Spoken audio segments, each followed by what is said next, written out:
Mesdames et messieurs, vous êtes sur Miracle et Profil et vous faites bien. Que le Seigneur vous bénisse. Cette semaine, nous nous rendons au nord du Bénin à la rencontre de notre missionnaire national en charge de la conquête des Malsis. Il s'appelle Bénadin et il a rencontré le Seigneur Jésus-Christ très tôt. Mais avant la rencontre avec le Seigneur Jésus-Christ, il est né d'un père polygame et idolâtre et il a été initié très tôt dans l'occultisme. Sa rencontre avec le Seigneur Jésus-Christ fut bouleversante. Après sa rencontre avec le Seigneur Jésus-Christ, il a intégré l'église locale et il a commencé à apprendre à servir le Seigneur. Après quelques années dans la foi, les premières crises se sont élevées et il s'est retiré dans une retraite pour chercher la volonté de Dieu pour sa vie. Nous vous invitons à écouter son témoignage avec beaucoup d'attention. Que le Seigneur vous bénisse. Jésus est le pain de vie. Viens et prends-le. Où as-tu faim? Es-tu déprimé? Jésus est le pain de vie, prends-le. Tu n'auras plus faim, tu n'auras plus faim, tu n'auras plus faim avec Jésus. Tu n'auras plus faim, tu n'auras plus faim, non, tu n'auras plus faim avec Jésus. Et quand je suis revenu, mon papa va constater que la bague n'était plus à mon doigt. Et il va commencer par me mettre une pression, il va commencer par me mettre une pression de persécution et tout.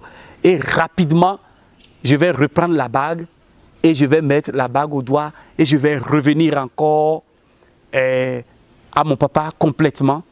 Et désormais, j'avais décidé, en deuxième année, ne plus aller voir ces gens-là qui sont de la CMCI, les écouter, ne plus aller les voir, continuer dans ma vie en obéissant aux conseils que mon papa m'avait donnés. C'est ainsi que je suis retourné en deuxième année à Parakou et quand je suis reparti, je m'étais complètement éloigné d'eux. Je n'ai plus cherché à voir le frère Antoine, je n'ai plus cherché à voir le pasteur Alassane et autres, je me suis carrément éloigné d'eux et il était arrivé que je devrais aller dans une autre ville qu'on appelle Kandi pour aller me chercher et j'ai commencé par me faire des amis. Quand j'ai commencé par me faire des amis, c'est alors que j'ai connu une première fille et je m'étais livré à l'immoralité sexuelle avec la fille, après une deuxième fille aussi et puis j'avais commencé par avoir des expériences sexuelles.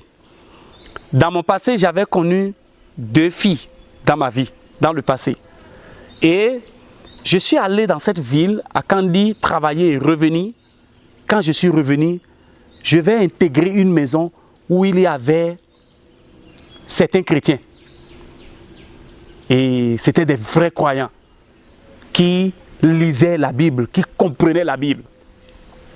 Donc, on est arrivé ce jour-là, les frères de différentes dénominations se sont réunis à l'université. Et quand on s'était réunis, ils ont commencé par partager la parole de Dieu. D'autres disaient tel verset, tel verset. Et les quelques versets aussi que moi aussi j'entendais avant, je les ai cités et tout. Et on a communié, on a prié, on s'est levé. Quand on s'était levé, la sœur Pierrette va me dire, Bernardin, la prochaine réunion du dimanche, prépare-nous quelque chose. J'ai dit, bon d'accord, il n'y a pas de problème. Donc je suis revenu à la maison. Et quand je suis revenu à la maison, je vais aller prendre dans ma valise la Bible.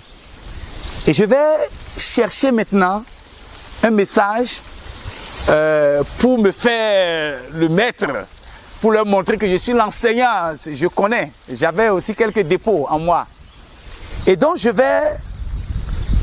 j'ouvre ma Bible par hasard et je suis tombé sur 1 Jean 3 qui dit: bien-aimés, voyez de quel amour le Père nous a aimés pour que nous soyons des enfants de Dieu. Et nous le sommes.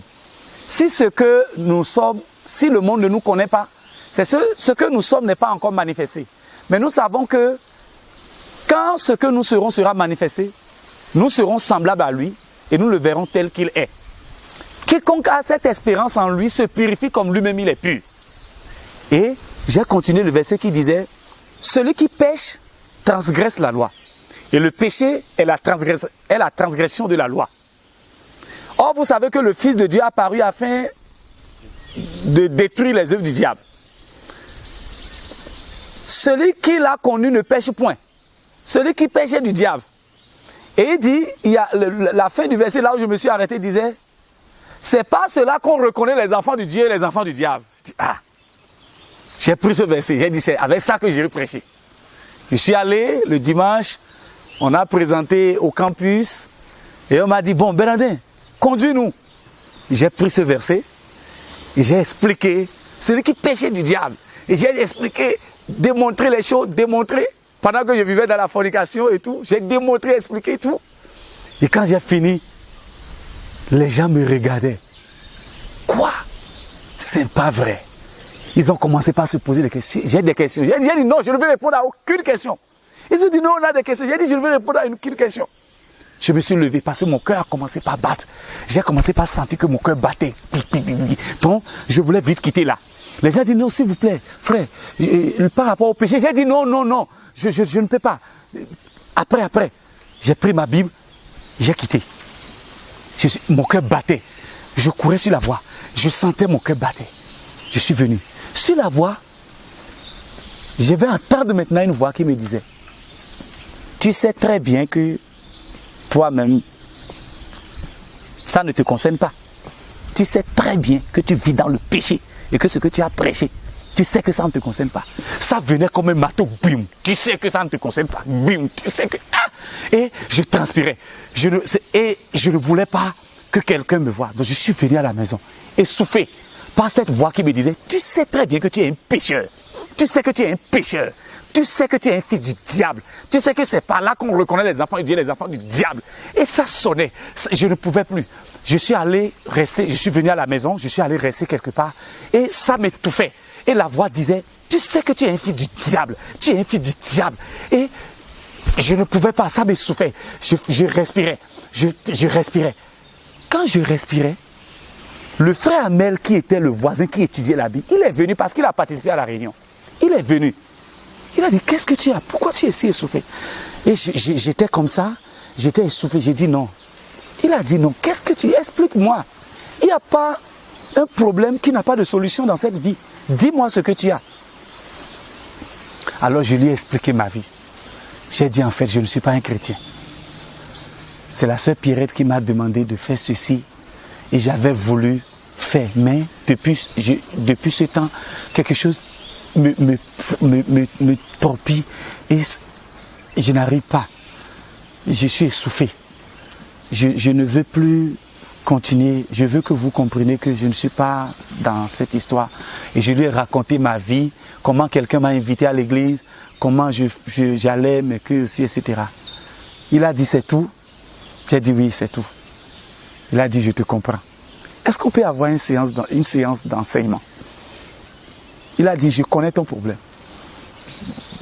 J'ai dit, ah bon? Il a dit, oui, j'ai la solution à ton problème. Si tu veux, je vais t'aider. J'ai dit, je veux. Sinon, je vais tomber malade. Il a dit, d'accord. À telle heure, viens me voir à tel endroit. Et lui, il va m'inviter sous un arbre. Et il a dit, en venant, viens avec la Bible que le pasteur t'a remise. Et je suis venu avec la Bible. Il est venu avec sa Bible. Et il va commencer depuis Genèse pour expliquer comment le péché est rentré dans le monde. Et il va démontrer les conséquences du péché. Et il va maintenant expliquer la loi pour montrer comment l'expiation est faite. Et il va démontrer maintenant comment Dieu a introduit Jésus dans le monde. Et il va expliquer maintenant l'œuvre de la rédemption, ce que Jésus a accompli à la croix de Calvaire. Quand il est venu au niveau de ce que Jésus a fait à la croix de Calvaire, pour les humains, comment c'est l'homme qui méritait la mort, c'est l'homme qui méritait le jugement de Dieu. Comment Christ a pris le châtiment pour lui. Et il a donné un verset qui est resté dans ma mémoire jusqu'à aujourd'hui. Hébreux chapitre 9, le verset 22. Et presque tout d'après la loi est purifié avec du sang, et sans effusion du sang, il n'y a pas de pardon. Et il a dit, il était nécessaire que donc le Christ aille à la croix pour nous, pour qu'il puisse verser le sang par lequel nous serons purifiés des iniquités passées, présentes et futures, afin de nous prendre maintenant pour lui, pour que nous le servions dans un esprit nouveau. Ah! Il n'a pas fini le message quand j'ai fondu en larmes. Je voyais la croix. J'ai vu la rédemption. J'ai vu la mort de Jésus sur la croix de Calvaire. J'ai vu que Jésus est l'unique chemin. J'ai vu que sans Jésus, il n'y a pas la vie. J'ai vu que l'âme de la chair est dans le sang. L'âme qui pêche, c'est celle qui mourra. L'âme est souillée par le péché et ce n'est que le sang qui peut le purifier. Le sang de n'importe quel homme ne peut pas purifier. Parce que la Bible dit dans le livre de Hébreux chapitre 10, le verset 5, que le sang des boucs et des taureaux ne peut pas ôter le péché. C'est pour cette raison que quand Christ entrait dans le monde, il a dit, tu n'as voulu ni sacrifice ni offrande, mais tu m'as formé un corps. C'est pourquoi je dis, je viens pour faire, oh Dieu, ta volonté. Et c'est en vertu de cette volonté que nous sommes sanctifiés. Quand il est arrivé à ce niveau, j'ai commencé par pleurer. C'était comme si quelque chose a touché mes yeux. C'était comme si quelque chose, je sentais comme si ça sonnait dans mes yeux. Et c'était, je voyais, j'étais illuminé. Je voyais, mais tiens, je vois maintenant la raison d'abandonner le péché. Je vois maintenant la raison je vois l'œuvre de la croix, la mort de Jésus sur la croix. Le message de la croix était un message qui a pénétré mon esprit, mon âme, mon corps, transpercé l'intérieur de moi-même et ça a pris vie. Je voyais dans la croix le péché, que Jésus a fini avec le péché. Je voyais que Jésus a fini avec les puissances occultes. Je voyais que Jésus a fini avec la sorcellerie. Je voyais que Jésus a fini avec l'idolâtrie. Je voyais que toute la peur. Et mon papa me disait que pour rester un peu ici dans cette vie et autres, tout ça, je n'avais plus peur de la mort. Je savais maintenant que même après la mort, il y avait un autre endroit où je pouvais aller et tout. Je ne croyais plus au culte des ancêtres parce que mon papa, selon la philosophie de mon papa, les ancêtres mouraient et il y a le culte des ancêtres, les ancêtres revenaient et tout. Je ne croyais plus à tout ça. Tout ceci, le message de la croix a balayé tout ceci d'un coup. Et je lui ai dit, je crois que Jésus est le Fils de Dieu et je crois qu'il est mort pour mes péchés et qu'il a anéanti la sorcellerie, l'envoûtement, la mort et tout pour moi. Comment je vais faire pour suivre le Seigneur?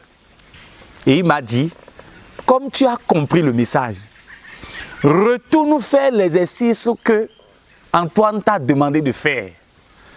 En fait, il t'a demandé de faire un exercice, mais tu n'as pas su la raison pour laquelle tu devrais faire cet exercice. Avec un empressement, je me suis levé de là et j'ai pris une feuille, un bic. Je me suis retiré quelque part seul. Et je suis resté là et je demandais au Seigneur, je disais, Seigneur, me voici, rappelle-moi les péchés que j'ai commis. Et du coup, je n'ai pas fini de parler quand ma vie, depuis mon enfance, en passant par l'âge de 5 ans, 7 ans, 8 ans, 10 ans, tout défilait devant moi comme un film. Et l'exercice que j'avais fait pour la première fois, et je ne voyais pas que j'étais un pécheur et je ne voyais pas grand-chose, je pouvais voir comment je volais les 50 francs de mon papa, alors que mon papa ne me voyait pas comme un voleur parce que c'était tellement insignifiant qu'on ne m'identifiait pas. On prenait mes grands frères comme des voleurs parce qu'ils volaient des grosses sommes. Et moi, on disait, oh, Bérandé ne vole rien. Il est saint et autres, il ne fait pas ceci.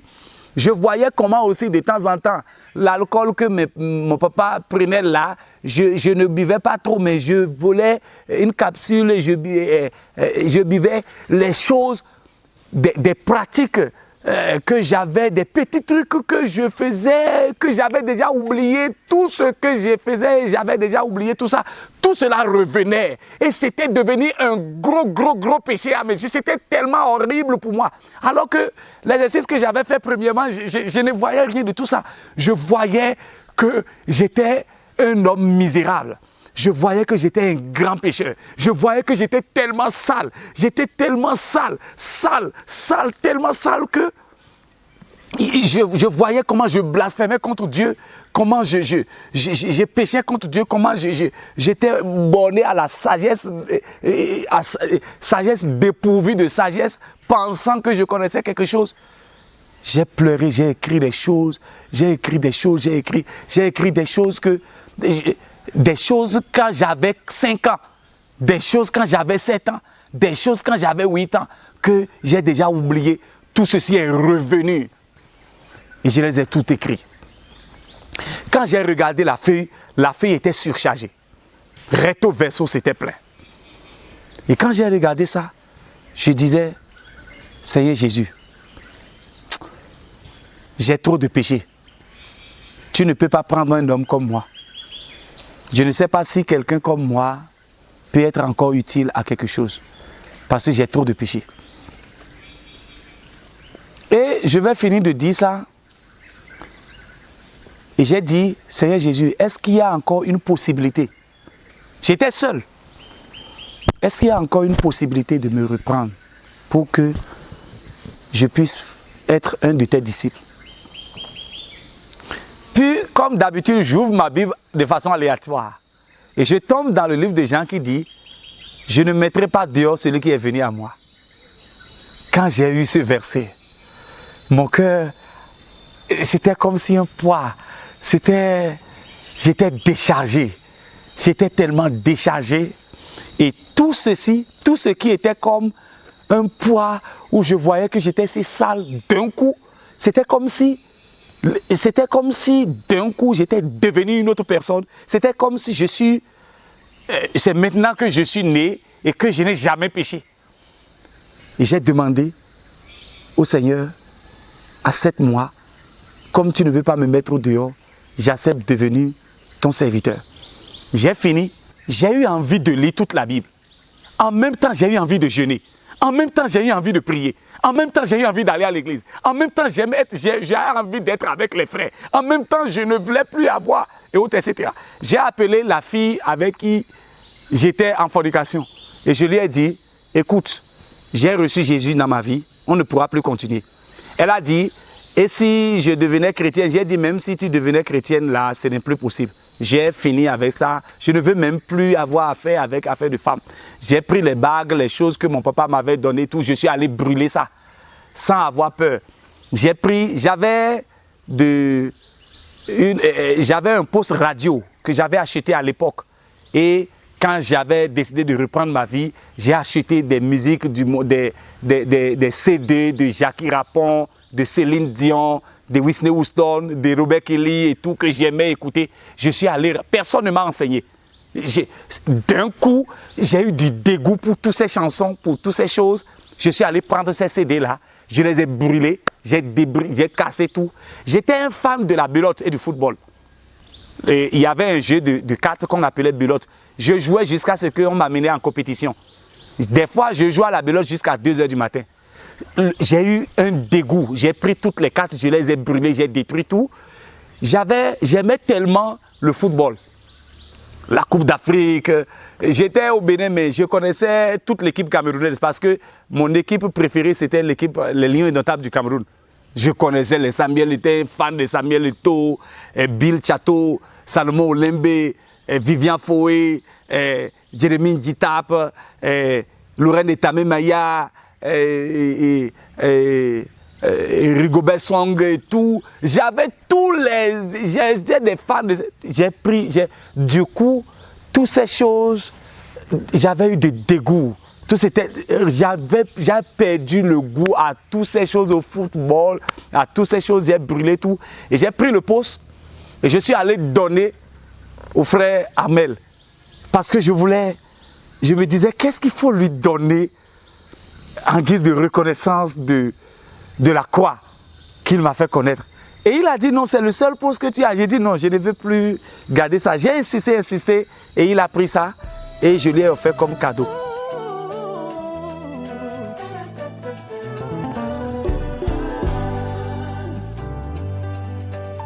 Jésus est le pain de vie.